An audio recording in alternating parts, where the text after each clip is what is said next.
Advice I'd give to myself if I was a first-time SaaS founder again, there's a lot of it, but I'll narrow it down to the top 10. One of the first ones is to focus, focus, focus. Put blinders on. There's a lot of things that compete for founders' attention, including mine, and it's really, really easy to chase shiny objects. And that's one of the things that actually held back progress for a number of years, because I'd see something and I'd go chase it, and I think this is the next thing, and somebody would come along and say this is a great idea, and it wasn't that it was a bad idea, it just wasn't a right now idea. And so chasing those shiny objects delayed progress significantly for a long time. Once I put blinders on, got really focused and ignored all that noise, that's where growth really accelerated, and figuring out what is the right next step and the right next step and the right next step. And it was the right next step for my company at the time, not somebody else's company, not somebody 10 steps ahead, not somebody at the very beginning, not somebody who just wrote a book, not somebody who made a video, not some coach that told me something. What's the right next step for me? And once we got really focused on that and got my team aligned around that, things really, really accelerated. So that's the first thing I would say. Put blinders on and absolutely focus. Don't chase shiny objects. The next one is a little bit counterintuitive, and that is planning has a little bit of value, a whole lot less than most people say, and execution has maximum value. And here's what I mean. We can spend a lot of time planning and trying to figure out how things should work, or putting a plan together, or here's the way it's going to work, or the way we think it's going to work, or projections. All that is just a bunch of noise. Execution is what matters. And sometimes plans are important. Maybe you need it to get funding. Maybe you need it for financing. Maybe you need it for other reasons. But the biggest thing you can do is go out there and execute and get out in the market. And a perfect plan, as soon as you hit the market, it's gone anyway, because it's not reality. The only way you really know what reality is getting out in the market and making things happen. So execute, execute, execute. A little bit of plan. And by plan, I mean know where you're going. Have a direction and think 3 months out, 6 months out, maybe a year out. And 3-year goal is fine, but it's going to be a fuzzy goal. But really focus in on what the most important thing is right now and your right next step, and execute. Execute, iterate, execute, iterate, execute, iterate. And keep that end goal in mind, where you want to get to, but be flexible in how you get there. The real problem with planning is figuring out the how before you're out there and actually see what's working and what's not in the market. This is one of probably the most important ones that I learned, and that is distribution over product. So many founders focus on product and want to have a great product, and having a great product, it's not a bad thing. And that's one of the reasons that we focus on that. But a great product without marketing, without distribution, without sales, just going to collect dust. And I see that happen a lot of time. The best product doesn't win. I would say ever. But rarely does the best product win. The best marketed product, the best distributed product, the best sold product, that is what wins. So focus on distribution over product first.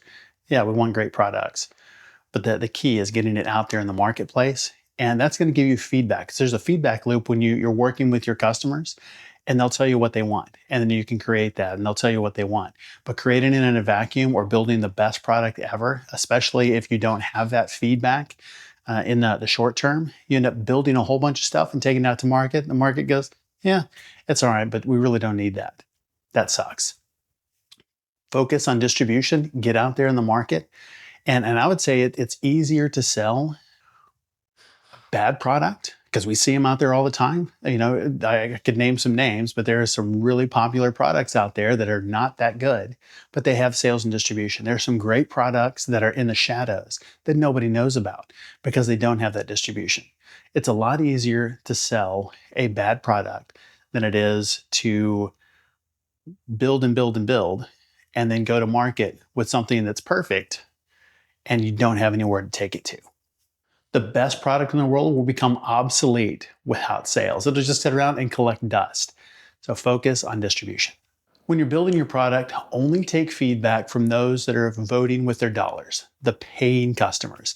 If they have a free trial, if you're getting feedback, if they're doing a beta, and there's nothing on the line for them, if there's no skin in the game, if they haven't paid anything, their feedback is worth about this much.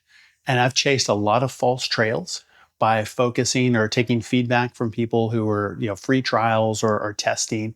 And the big thing is they don't want to tell you your baby's ugly. But a lot of times in the early days, it is, and it's just the way it is. But they're friends, they're family, they're people you know in the marketplace. They don't want to tell you the truth about the product and tell you this is not really great. They're going to tell you, hey, it's good. I'd use it this way. Would you pay for it? Yeah, maybe. And that's a pretty good sign that no, they would not. Yeah, you see this a lot where, how much would you pay for this? And people will put up numbers and whatever. Unless they're actually paying, none of that means anything. Only take feedback from those who are paying and have skin in the game. And then you want broader feedback. So it's not just feedback from one person, or one person wants this feature, one person thinks that this is important. What you want is a consensus. And so what we want is a larger group and getting feedback from them and then putting that into the product. So not just listening to the loudest voice, not just listening to one voice, or if you do have multiple, a lot of times there are those really loud voices. But what we're looking for is consensus. Is this something that really fits into multiple businesses, not one business, one time for one situation? A really tough one is to stop comparing yourself today to somebody who's way ahead or maybe way behind. You could feel really good about somebody who just started and is not caught up to you yet, or maybe they just started and they just passed you and you've been doing this for 5 years. Don't compare yourself to other companies. You need to be racing yourself. You need to be, your team needs to be racing, who you were today, who you were yesterday, who you're going to be tomorrow. Not comparing your chapter 1 or 2 to somebody else's chapter 20, or seeing somebody fly past you in 6 months when you've been working on it for 5 years. Focus on you, play your game, and be better than you were yesterday. The most successful founders take time off. And I know that sounds crazy to think about. Time off is going to make me more productive, but the answer is yes, absolutely. Take time off to recharge quarterly, at least 3 days. And I would say a week is probably better, but at the very least 3 days. Take time every single week, a half day, a full day, but at least absolute minimum 2 hours to think. Think strategically about your business. What went well? What's going well? What do you need to do next? And spend that thinking time really focused in on a specific issue, a specific thing that you're struggling with in the business, and really think through that. But take that time off, take it away, get out of the office, get out of your environment, go somewhere else. It doesn't have to be a trip. You can just get out and take a walk. But 2 hours at least a week thinking strategically about the business and your right next step. And then take time every single day to move. Exercise, walk, work out, whatever it is that energizes you. There's some things that really energize some people, running, that doesn't energize me at all. Why would you run unless somebody's chasing you? But figure out what it is for you and do that. So, I love to play pickleball. That's a lot of fun. It's a community thing.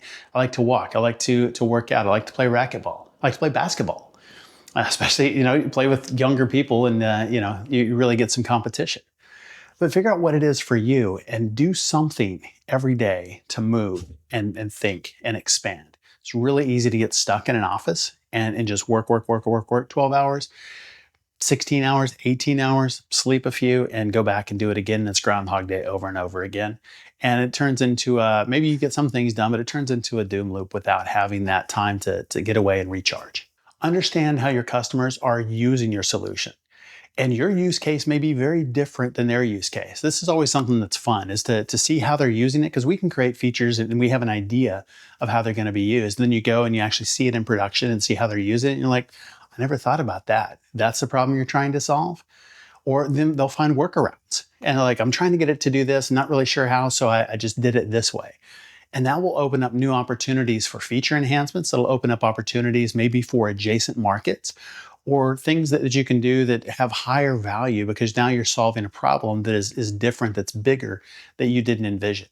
And you'll never find that sitting in an office. You have to get out there to your client sites and spend time with them and understand how it is they're using the tool. And you can use tools to do monitoring and understand feature use. That's not going to give you the full picture. This real story, that is in the conversations that you have with your clients. Don't have those conversations, you completely miss the value. What problems are they actually solving? What are the best things that they're doing? What do they wish that they could have? What does it not do that they wish they could do? What is a part of their workflow? Are they using it as part of a bigger workflow? Has it changed the way they operate internally? And if the answer is no, your product is expendable. If they actually have built their processes and workflow around your product, now you're onto something. Pricing is always a hot topic. And so I would tell you to charge more than you think you should.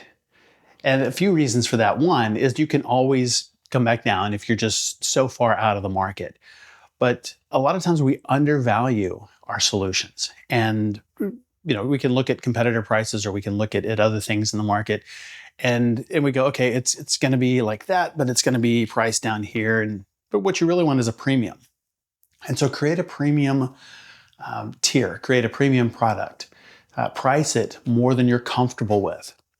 A lot of times it actually has more value than we think it does because we think it's too early stage. We think it is something that is, it's not as good as something else on the market. It's not, you're competing against platform solutions that have everything and your one point solution. That's okay. Don't compare yourself to that. Figure out the problem that you're solving and go solve it better than the platform. Because I guarantee those platforms that do everything don't do anything really, really well. Wherever you are in your product cycle, solve a bigger problem. Look for a bigger problem to solve. Because the bigger problem you solve, the more that somebody is going to spend to solve that problem. You want to solve big, expensive, hairy, terrible problems. And when you can solve those, that's when your product becomes invaluable and you can charge a premium. Solve a bigger problem and increase ARPU, average revenue per user, average revenue per unit. And what you want is that average revenue to go up and up and up. As your product continues to grow, as you add new features, you want that ARPU to go up higher and higher. And in solving a bigger problem, making your product more feature rich will make you rich if you're solving a bigger problem. If you're solving the same problem just in a more elegant way or in a way that's kind of cooler than somebody else, that may or may not actually make you any more money. But when you solve a bigger problem, feature rich will make you rich if you're solving a bigger problem. And by a bigger problem, I mean more valuable, more expensive, more painful problems for your clients. And when you can solve those, you become invaluable to their business. They build their workflows around you, and then you don't have to worry about retention because they would never even consider leaving. And the last one, and this was maybe the most important one, and that is to get around other founders. Don't go alone. Spend time with other founders, some that are ahead of you, and they can help you because they've been where you are. And be around other people that are maybe a little bit behind you, maybe a little bit more innovative, maybe a little bit faster. Because one, you can help them and their innovations can actually help you. I have a friend that actually does this and loves to be around other founders on both sides of the spectrum, some that are very big, some that are smaller. He's doing about 80 million in ARR, which is pretty significant. And in thinking about that, he's talking to the bigger companies, really understanding how it is that they're thinking, what are the big picture items. And then he's listening to some of the early founders and early stage. And so they're talking about some of the things that they're thinking about and how they're approaching the market. And he's thinking about this and he's got a pretty significant business. And to be able to listen to some of those things and somebody will say something, they'll trigger something and they're like, why are we not doing that? Why have we stopped doing that? It worked so well in the beginning, but we stopped. And having those conversations, people are talking, and he says that they don't understand what it is that they've got, and that is just those fresh eyes. They don't know what's not possible. And that really inspires him to figure out what those ideas are and be able to incorporate those inspiring ideas into his own company, into his own product. What are they doing with their teams? How are they managing that? How are they thinking? And it's different when you're a $2 or $5 million company versus 80. But when you can have and share those ideas, it's absolute gold. And he pours into those smaller companies as well because he remembers exactly how it was. We're pretty close. It's been a little while. But to be able to pour into what they're doing as well and be able to say, hey, this is a problem that you're going to run into when you get to this level. This is likely to happen.